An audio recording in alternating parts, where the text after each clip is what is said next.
마켓 트렌드 시간입니다. 글로벌 이슈에서 투자 아이디어를 함께 찾아보겠습니다. 김동희 연구위원과 함께합니다. 어서 오십시오. 안녕하십니까? 네, 오늘 어떤 소식 전해주실 건가요? 네, 아무래도 이제 중국 관련된 얘기 중에서 오늘 뭐 리커청 지수가 회복되고 있다는 얘기 나오고 있습니다만 꾸준하게 성장하고 있는 중국의 네 산업 중에 하나는 바로 중국의 모바일 시장입니다. 이 모바일 시장의 전반적인 확대에서 어떤 트렌드가 나오고 있고 관련돼서 우리가 살펴봐야 될 종목군들은 무엇인지 점검해 보도록 하겠습니다. 중국에서는 2020년까지 전국적인 광대역 통신망 구축에 나서기로 한다라는 제도도 밝혀지기도 했는데요.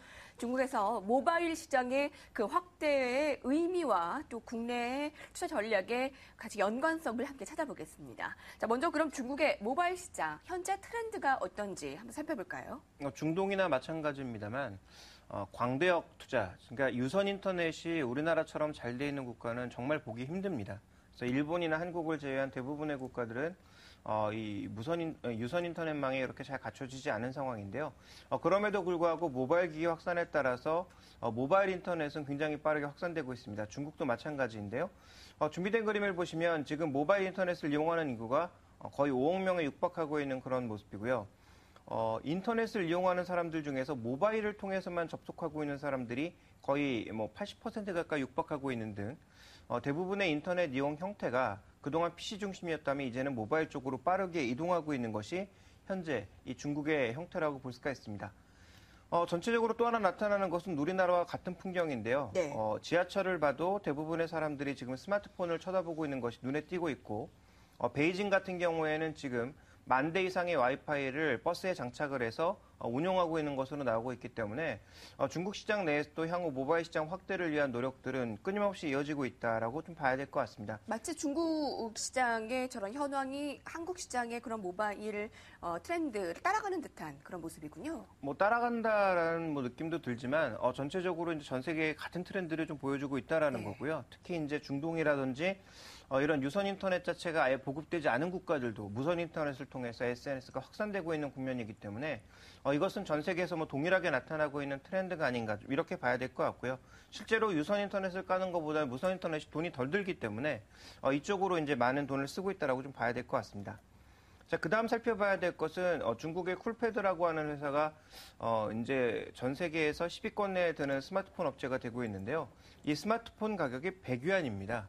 그러니까 우리가 예상해 볼 수 없는 굉장히 낮은 가격대에 이제 런칭이 되고 있는 거죠. 그래서 이런 저가 스마트폰이 확산되고 있는 가장 결정적인 이유는 지금 스마트폰을 늘리고 있는 중국 내 주체가 농민공들이기 때문입니다.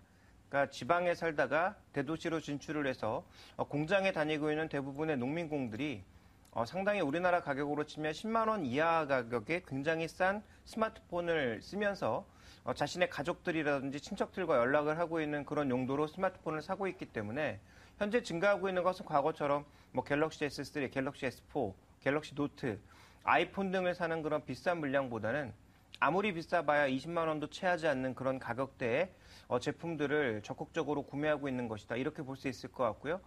중국 내에서는 지금 6, 7만 원짜리 스마트폰도 불티나게 팔리고 있다라고 해서 현재 한국 제품들의 중국 시장 내 점유율은 점점 떨어질 가능성이 제기가 되고 있는 상황이고요.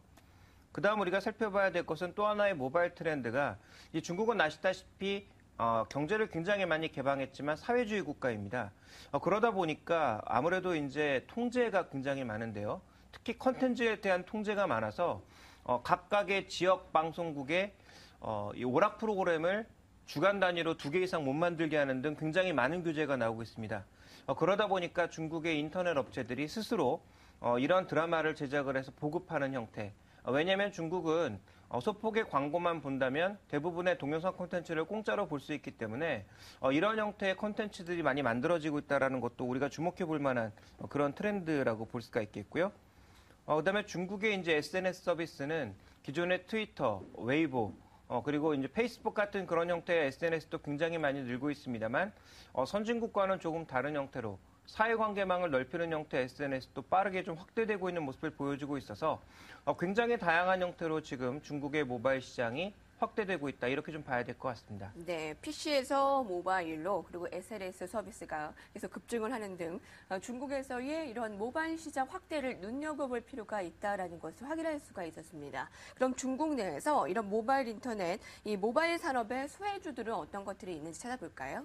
네, 먼저 산업이 어떻게 움직이고 있는지를 먼저 점검을 해보도록 하겠는데요. 자, 준비된 그림을 보시면 모바일과 관련된 서비스 중심에서 최근에는 컨텐츠와 쇼핑 중심으로 바뀌고 있습니다. 그림에서 보시다시피 2011년에 2분기 기준으로 봤을 때 8%에 지나지 않았던 모바일 쇼핑이 지금 거의 30%, 40%에 육박하게 증가하고 있는 모습이죠. 중국 내에서는 대부분 모바일 쇼핑에 에이크로 서비스를 쓰고 있거든요. 그러니까 에이크로 서비스라고 하면 뭐냐면 내가 이제 어떤 물품을 살 때 우리 같은 경우에는 바로 내 카드로 지급을 하지만 중국 같은 경우에는 에스크로 서비스를 이용을 해서 제3자에게 돈을 맡긴 이후에 내가 물건을 받으면 그 이후에 돈을 지급하는 형태로 움직이고 있거든요. 그러다 보니까 이런 에스크로 서비스를 이용을 해서 상대적으로 이제 모바일 쇼핑과 관련된 불확실성을 많이 줄여가고 있는 국면이기 때문에 모바일 쇼핑이 빠르게 확대하고 있는 모습이고요.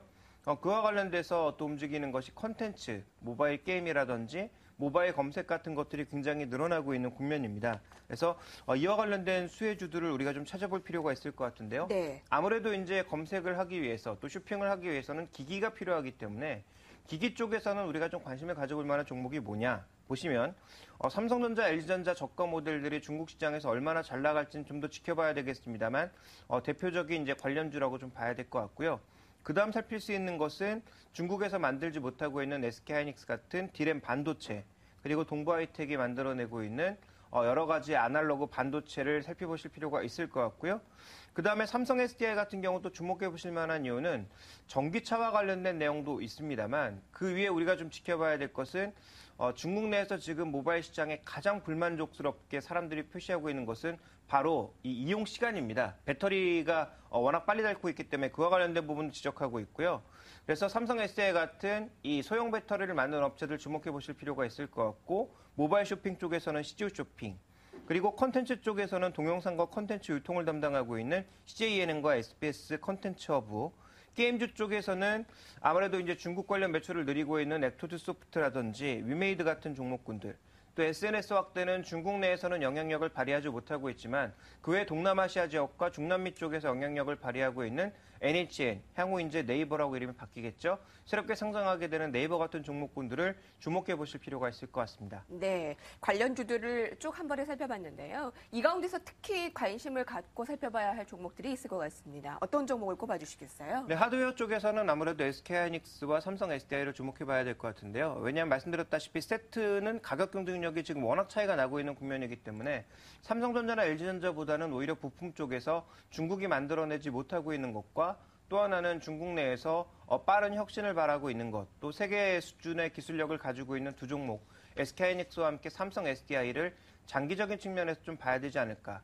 다만 SK하이닉스는 마이크론의 역할에 따라서는 장기적인 관심을 오히려 줄일 수도 있다는 관점에서 좀 변동성은 있는 구간이고요. 그렇게 본다면 가장 주목해봐야 되는 장기적인 종목은 전기차 시장과 함께 중국 내 시장 쪽에서의 배터리 시장 움직임을 보면서 삼성 SDI를 주목해봐야 될 것 같고요. 컨텐츠와 서비스 쪽에서는 말씀드렸다시피 위메이드 같은 게임주들, 그렇지만 카카오톡의 지분을 갖고 있어서 일종의 플랫폼 역할도 하고 있는 종목과 함께 네이버, 그리고 CJ 쇼핑, 이런 종목군들을 장기적으로 주목해 보실 필요가 있을 것 같습니다. 네. 오늘 이 시간에는 중국의 모바일 시장의 확대, 그 의미를 찾아보고 관련 종목들을 살펴봤습니다. 김종희 연구위원과 함께했습니다. 고맙습니다.